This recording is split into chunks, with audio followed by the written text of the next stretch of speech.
ফিলিস্তিনের বর্বরোচিত হামলার প্রতিবাদে মানববন্ধন ও সমাবেশ।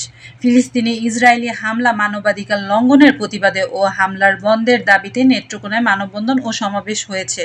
শনিবার বেলা ১১টায় নারী প্রগতি সংঘের সহযোগিতা উত্তর সাতপাই ও রেল ক্রসিং কমিউনিটি ফোরামের উদ্যোগে রেল ক্রসিং সমবায় বাজার সংলগ্ন এলাকায় এই কর্মসূচি আয়োজন করা হয়।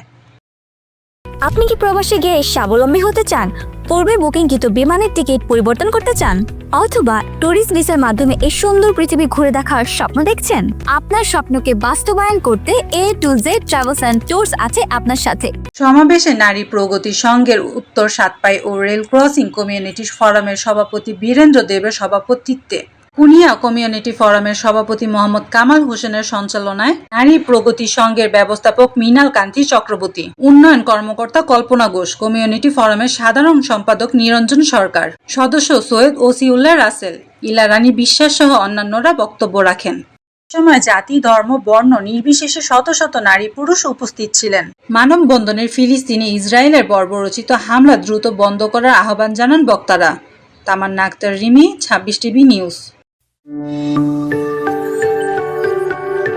২৬ টেলিভিশন, মাতৃভূমির বন্ধনে।